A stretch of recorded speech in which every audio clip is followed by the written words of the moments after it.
Lecture de l'épître du bienheureux apôtre Pierre.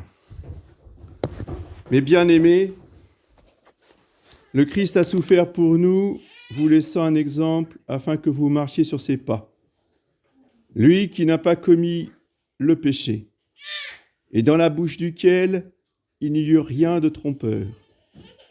Lui qui injuriait ne rendait point d'injure, et maltraité ne faisait point de menaces, mais se livrait à celui qui le jugeait injustement. Il a porté lui-même nos péchés en son corps sur la croix, afin qu'étant morts au péché, nous vivions pour la justice. Et ce sont ces plaies qui vous ont guéris, car vous étiez comme des brebis errantes, mais maintenant vous êtes revenus au pasteur et à l'évêque de vos âmes.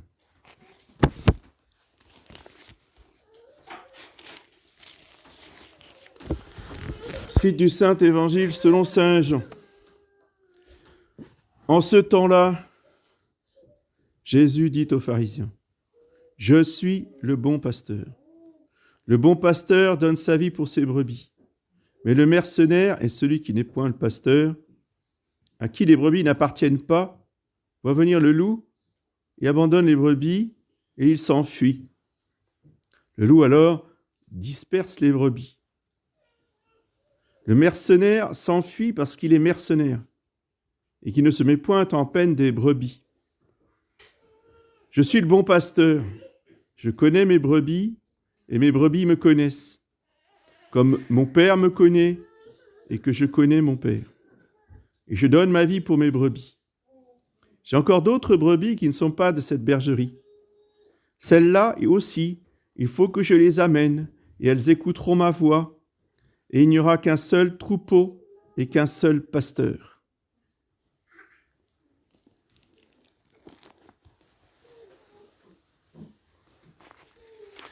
Voici les annonces de la semaine.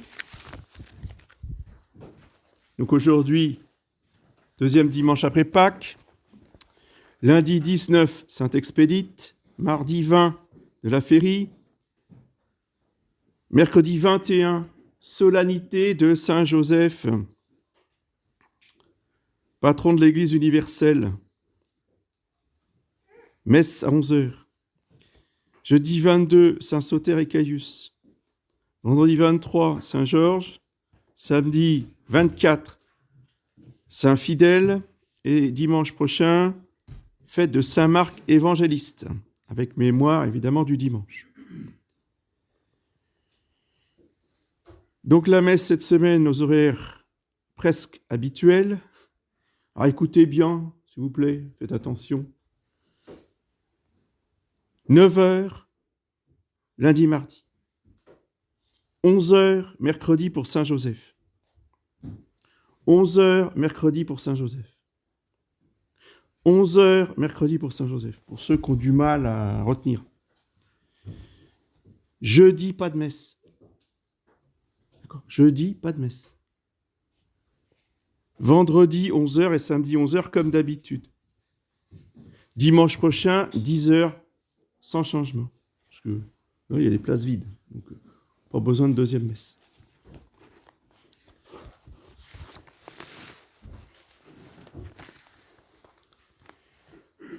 Donc, je rappelle que la messe mercredi est à 11h.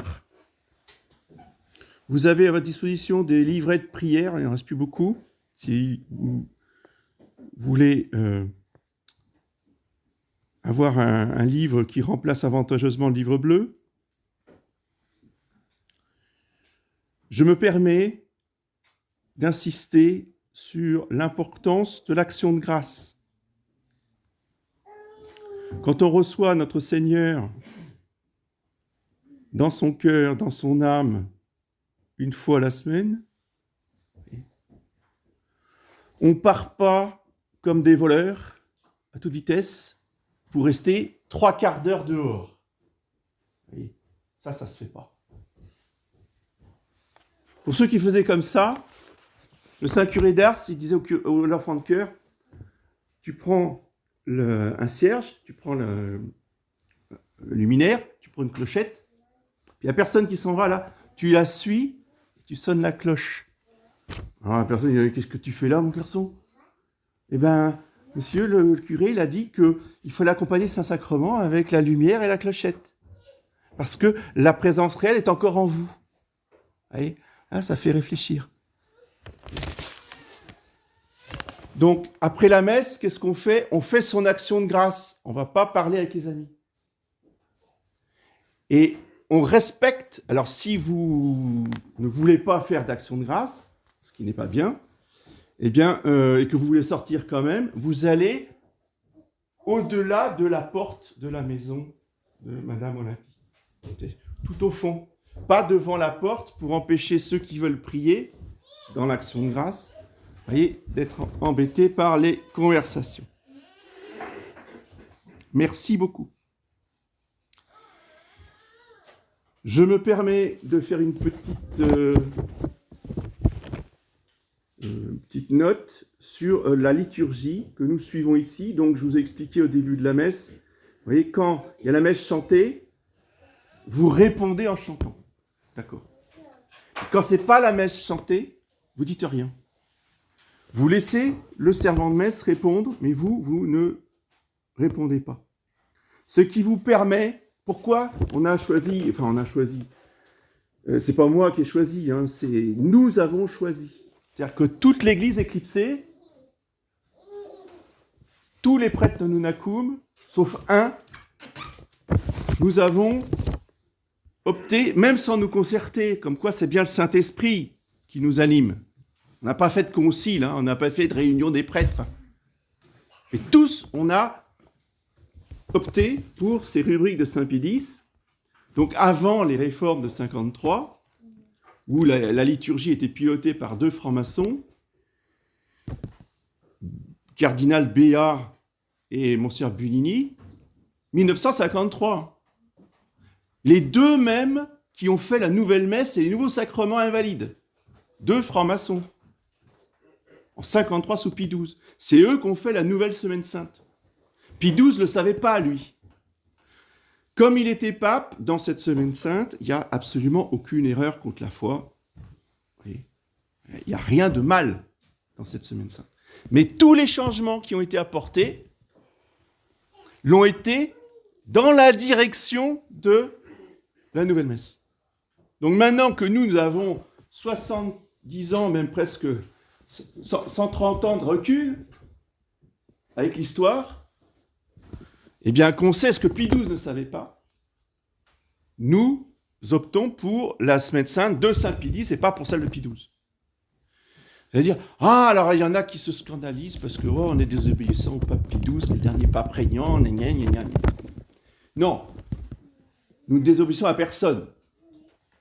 Le pape n'a d'autorité sur nous que de son vivant. Une fois qu'il est mort, il n'y a plus d'autorité.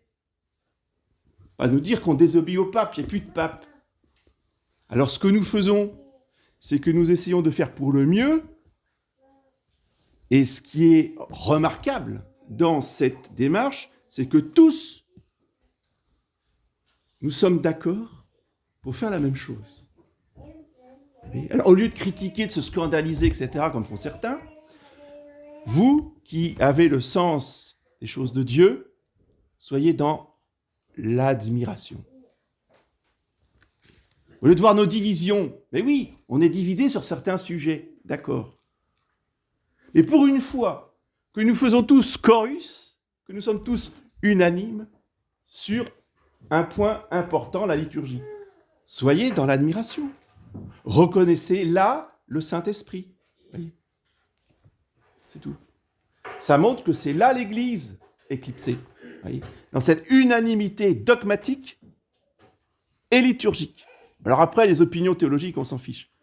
Il y a toujours eu dans l'Église des courants théologiques. Mais le cœur de l'Église, c'est le dogme et c'est la liturgie. Et là-dessus, vous pouvez aller dans toutes les messes Nunnakum, on est tous d'accord sur ces 2 points. Après, qu'il y en a qui ne veulent pas voir l'autre, ça, c'est autre chose. Ça, c'est les choses humaines, voyez. Mais ce qui est essentiel à l'Église, c'est là. Enfin, dernière annonce. Un grand merci pour tous les dons que vous avez faits pour la salle paroissiale. il y en a encore besoin, parce que vous vous rendez compte que, eh bien, c'est tout à fait agréable d'être dehors par ce temps, ou l'été, mais quand il pleut, qu'il fait froid ou qu'il neige, eh bien, si on avait une salle paroissiale juste derrière la chapelle, là, eh bien, ça serait quand même beaucoup plus pratique, ne serait-ce que pour des repas en famille durant l'année. Donc, merci de continuer vos efforts pour les dons. Au nom du Père et du Fils et du Saint-Esprit. Je suis le bon pasteur. Ego sum pastor bonus.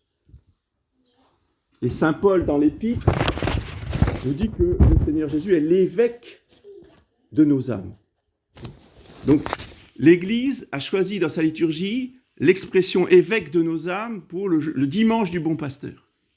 Ce qui veut bien dire que Jésus est là et c'est lui l'évêque. L'évêque humain n'est là que pour obéir à l'évêque divin. Oui. Et quand il n'y a pas d'évêque humain, l'évêque divin, lui, il est toujours là. Voyez. Pas de panique. J'insiste sur le mot bon. Je suis le bon pasteur. Très important. Jésus n'a pas dit « je suis le gentil pasteur ». Voyez ? Non. Il n'est pas gentil, Jésus. Jésus, il est bon. C'est tout à fait différent. La bonté, nous allons voir en quoi elle consiste, veut le bien des autres. La gentillesse, c'est je veux pas de problème, je suis bien avec tout le monde, quel que soit tout le monde. Et ça, c'est la gentillesse.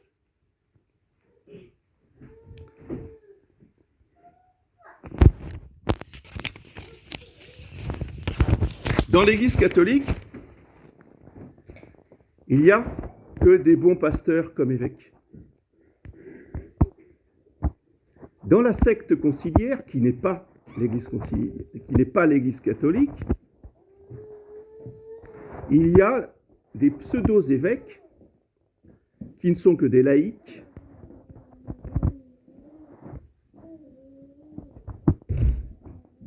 et ces évêques, ces pseudo-évêques, ces faux évêques, ces mercenaires,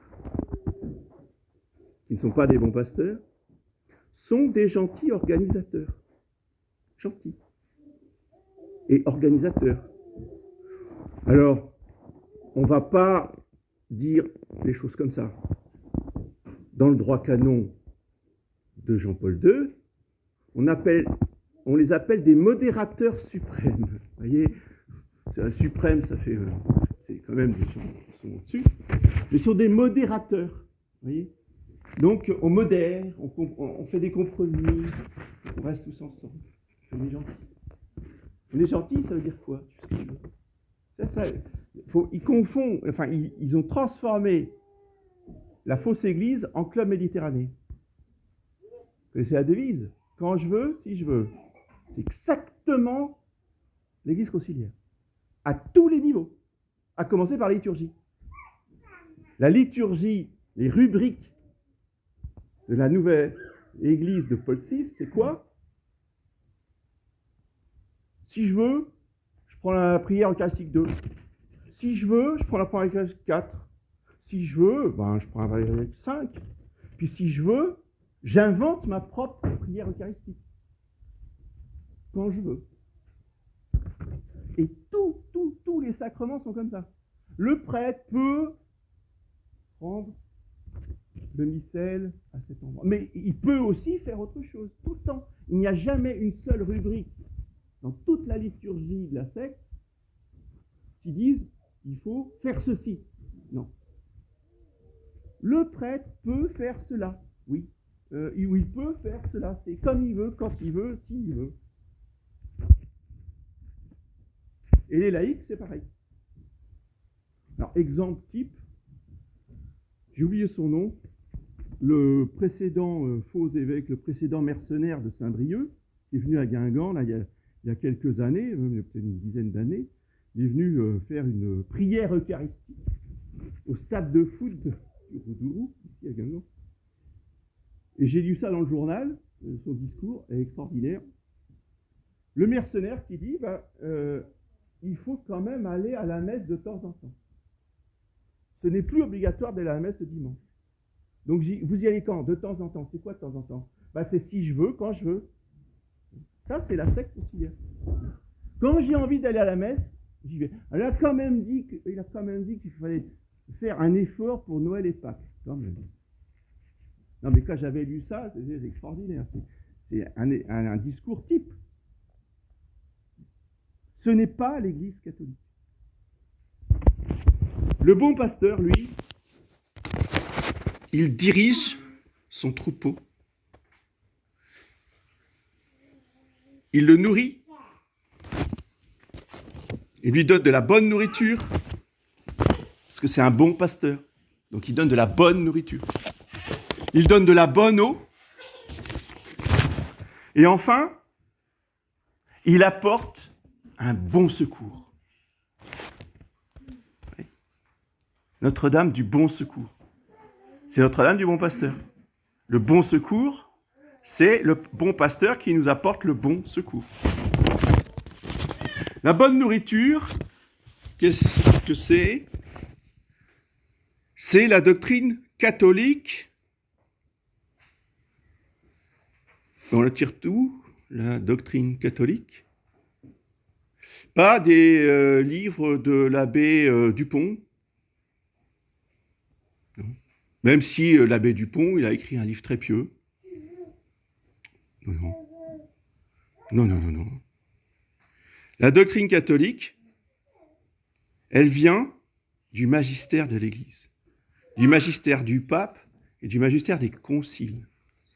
La doctrine catholique, c'est le catéchisme de Saint-Pilice, c'est le catéchisme du concile de Trente. Ça, c'est la doctrine catholique. Oui. Après, les ouvrages de l'abbé Untel ou du Vérempère machin peuvent être très bien, mais c'est tout à fait secondaire. Oui. Bien sûr, il y a aussi les pères de l'Église et les docteurs de l'Église. Pourquoi? Parce que s'ils sont docteurs, ça veut dire que le pape valide tout leur enseignement. Donc là, on est tranquille parce que le pape a dit que on pouvait lire ces auteurs sans problème. L'abbé Untel, il n'est pas docteur de l'Église. Alors, il y a quand même des exceptions, parce que parmi les abbés en question, vous en avez certains qui ont reçu une lettre personnelle du pape, comme Monseigneur Gaume, comme Monseigneur de Lassus, comme Monseigneur de Ségur, qui, eux, étaient des amis du pape Pie IX, et le pape Pie IX a lu leurs ouvrages et les a encouragés, approuvés, etc. Là, on peut y aller parce que ce n'est pas la doctrine de Monseigneur Gaume, ce n'est pas la doctrine de Monseigneur de Ségur, c'est la doctrine du pape. Vous voyez, il a validé par un bref. Le bon pasteur donne de la bonne eau. Qu'est-ce que c'est que l'eau? L'eau, ce sont justement les 7 sacrements. Si c'est le bon pasteur qui les donne, on peut être sûr qu'elle est bonne. C'est-à-dire que le sacrement, il est valide, que c'est la vraie grâce divine qui vient dans notre âme. Si c'est un mercenaire, vous ne savez pas ce qu'il vous donne. Et il se trouve que depuis Vatican II et les réformes qui ont suivi, on est sûr que ce qu'il donne, c'est pas la bonne eau, c'est du poison. C'est rien du tout au niveau de la grâce, et c'est le poison de l'hérésie. Et il commence tout de suite au baptême. C'est quoi le baptême? C'est écrit en toutes lettres, j'ai des formulaires de registre de la secte, c'est marqué en toutes lettres sur le registre du baptême. Qu'est-ce qui s'est passé là? Pourquoi on inscrit la personne? Cette personne, alors on met les noms, etc., a été reçue dans la communauté. C'est ça le baptême. Bienvenue chez nous. Donc pour une bienvenue, on attend que le baptisé il soit adulte, qu'il soit déjà grand. qu'il ait au moins 8-10 ans, qu'il puisse, je dirais, communier à la bienvenue de la communauté. Moi, pas un petit bébé, quel est l'intérêt? Parce que la doctrine de la secte, c'est tous les hommes, vous entendez, tous les hommes, j'insiste, tous les hommes, sont justifiés, pas simplement sauvés, ils sont sauvés, mais et justifiés. Dès leur conception, ils sont unis à Jésus-Christ. Vous êtes bouddhiste? Dès le ventre de votre maman, bouddhiste, vous êtes unis à Jésus-Christ. Alors ça sert à quoi le baptême? À rien. Ça ne sert plus à rien. Il n'y a plus de péché originel, donc il n'y a plus besoin de baptême. Juste une cérémonie d'accueil. Ce n'est pas la bonne eau, ça. Ça, c'est l'eau de l'hérésie. C'est le poison de l'hérésie qu'ils inoculent à la naissance. Comme la société vous met des vaccins à la naissance, la secte conciliaire vous met l'hérésie à la naissance. La bonne eau, c'est la bonne liturgie, qui va justement vous nourrir votre foi dans la Sainte Eucharistie, dans la présence réelle, et donc va nourrir votre union à Jésus, votre prière. Ce sont les retraites prêchées, c'est l'enseignement mystique qui doit accompagner les retraites. L'enseignement mystique, c'est vous donner les moyens, la route pour vous unir à Dieu et à la Sainte Vierge Marie. Vous unir à la Sainte Trinité. Elle est où la Sainte Trinité? Elle est en Marie. Elle est dans le cœur immaculé de Marie. Donc, il y a un itinéraire à respecter pour l'union à Dieu. Ça, c'est la bonne eau de la grâce et des sacrements. Enfin, le bon secours. Bonne nourriture, bon pasteur, bonne nourriture, bonne eau, bon secours. En quoi consiste ce bon secours du bon pasteur? D'abord, à connaître ses prêtres. Pas simplement à les aimer, mais à les connaître, à connaître leurs besoins, à connaître leur fonctionnement, à connaître les circonstances de leur vie, etc. etc. Si on ne parle jamais aux prêtres, si on ne s'occupe jamais d'eux, si on habite à 6000 km, ça ne marche pas. Oui. Ce n'est pas des bons pasteurs, même s'ils sont valides. Donc, la connaissance des prêtres, c'est le devoir premier de l'évêque. L'évêque, il n'est pas là pour les fidèles. Dommage. Non, il n'est pas là pour les fidèles. L'évêque, il est là pour les prêtres. Et les prêtres, eux, ils sont là pour les fidèles. D'accord ? Parce qu'un homme tout seul ne peut pas s'occuper de 100 000 personnes dans un diocèse. Pas possible. Et c'est pour ça que quand l'Église catholique était libre, elle n'a jamais confié 100 000 personnes à un évêque.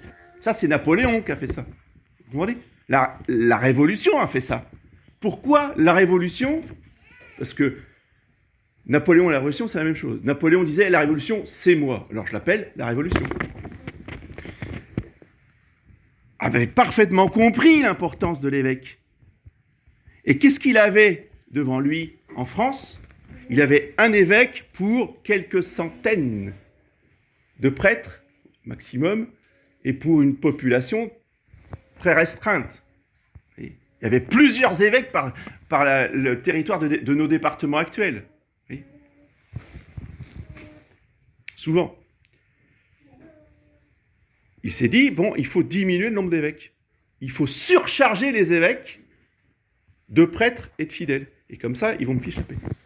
Ils n'auront pas le temps d'être efficaces. Vous voyez ? Ils feront les choses de manière superficielle. Et il a bien eu. Si vous voulez, l'évêque, il a pour rôle, donc, d'aider, d'épauler, de connaître ses prêtres et de former ses prêtres. Donc, le premier devoir de l'évêque, c'est de s'occuper de ses séminaires, de son séminaire, de ses séminaristes, pardon. Vous voyez ? Là, il doit y apporter tout son soin et toute sa vigilance. Parce que ce sont eux les séminaristes et les prêtres qui vont s'occuper des fidèles. Et la qualité de l'apostolat dans le diocèse et la sanctification des fidèles dépendra de la formation des prêtres.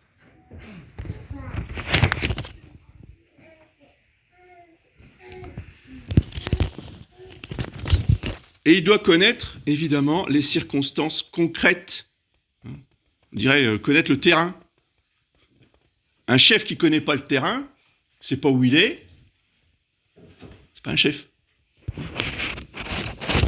Un chef doit venir sur place et connaître les circonstances matérielles, humaines de ses prêtres.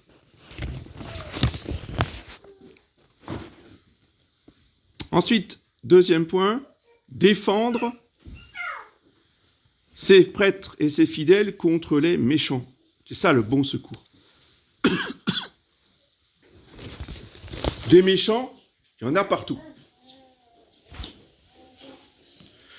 On va dire les méchants, c'est les autres. Nous, on est les bons. Non. Dans nos propres familles, on voit bien qu'il y a des bons, il y a des méchants. À commencer, et ça c'était tout le temps, c'est la loi de la nature humaine, c'est la vie. On ne peut pas y échapper. Même les ancêtres de Jésus, le Messie, fils de Dieu, il y avait des bons et il y avait des méchants. Il y avait Isaac et il y avait Ismaël. Et qu'est-ce qu'ils font les méchants? Toujours. Les méchants, par définition, ils persécutent le bon. Il lui fait du mal et il en prend plaisir. C'est ça le méchant. Et nous, on a tous le mal en nous, on a tous porté au péché, hein, c'est clair. Le méchant, c'est celui qui persécute les autres par plaisir. Qu'est-ce qu'il a fait Abraham? Au bout d'un moment, il a dit, toi, il a pris son Ismaël par l'oreille, il a dit, dehors, je te vois plus, tu mets plus les pieds à la maison. Qu'est-ce qu'il a fait Ismaël? Qu'est-ce qu'il a fait? Qu'est-ce qu'a fait sa mère? Puisque il est parti avec Agar, qui était sa mère, comme Abraham avec plusieurs femmes, eh bien, le fils d'Agar et sa mère, ils ont pris leur bagage et sont partis. Ça, c'est le bon pasteur. C'était son propre fils. Eh bien, chers frères, c'était son propre fils, c'était sa chair, qu'il a mis dehors. Après, il ne faut pas s'étonner que dans l'église, il y ait plein de méchants. C'est la vie, c'est comme ça. On ne pourra jamais changer ça. C'est pas parce que c'est la crise de l'église et on se bagarre et tout. Non. Ça a toujours été comme ça. Seulement, il y avait des bons pasteurs. Et qu'est-ce que faisaient les bons pasteurs? Au bout d'un moment, on avertit, on explique, on menace. Et si la personne est vraiment méchante, n'en tient aucun compte, continue toujours, c'est dehors. Ça s'appelle comment ça? L'excommunication. Oui. Au bout d'un moment. Alors d'abord, on a envoyé qui? Le cardinal Bellarmin, je pense, je ne vais pas me tromper, discuter avec Luther. Il dit à Luther, écoutez, là, il témoigne catholique, Luther. C'est dans l'église. Il explique. Il envoie un savant théologien pour lui expliquer qu'il est en train de dire des hérésies. Il faut qu'il retire ce qu'il a dit. Comme Luther était un méchant, il s'est entêté.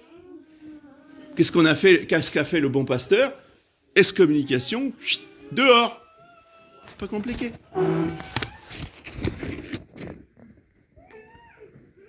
Enfin, troisième bon secours, Dieu l'évêque, il est là pour défendre et faire appliquer la loi du droit canon, la loi de l'Église. C'est pour cela que l'évêque a un tribunal. Le tribunal de l'évêque, j'ai oublié le nom, ça porte un nom spécial, juge toutes les causes des catholiques. Des prêtres, les prêtres font un délit, c'est le tribunal de l'évêque, et puis après ça monte, ça peut remonter jusqu'au pape, Pour les questions de mariage, quand on conteste la validité d'un mariage, eh bien, on s'adresse à la première instance qui est le tribunal de l'évêque. Et pour toutes les autres causes, vous voyez, au lieu de s'adresser à un tribunal civil, autrefois, au moins dans l'Ancien Régime, c'était comme ça, et on s'adressait au tribunal de l'évêque pour trancher les problèmes. Ça, c'est le bon secours de la justice que nous apporte l'évêque, qui est donc le chef de l'église locale. Eh bien, en ce dimanche du bon pasteur, vous voyez, où il ne reste plus que le bon pasteur divin, offrons-lui nos demandes, demandons-lui un bon pasteur. Demandons-lui de nous donner un pape et demandons-lui de nous donner un évêque, un vrai, un bon pasteur, un chef. Pas un petit tyran qui habite à 6000 km de là et qui vous donne des ordres sans rien savoir du tout. Vous voyez, ça c'est pas un chef, c'est pas un pasteur. Nous, on veut un bon pasteur qui ait le souci de chacun de nous pour nous diriger vers le bien commun de tous. Vous voyez, ça n'existe pas. Et on a besoin, il faut supplier en criant, alors ne pas crier avec, évidemment, avec la voix, mais crier avec l'âme, avec le cœur, surtout dans votre action de grâce, justement. Si vous allez rester un petit peu plus longtemps ce dimanche, en action de grâce, parce que je suis sûr que vous allez le faire, eh bien c'est pour crier vers le ciel, envoyez-nous un pape, envoyez-nous un évêque. D'accord ? Ça vaut la peine de rester 5 minutes de plus, non ? Vous n'allez pas mourir parce que vous allez rester 5 minutes après la messe. D'accord ? Merci beaucoup. Au nom du Père et du Fils et du Saint-Esprit.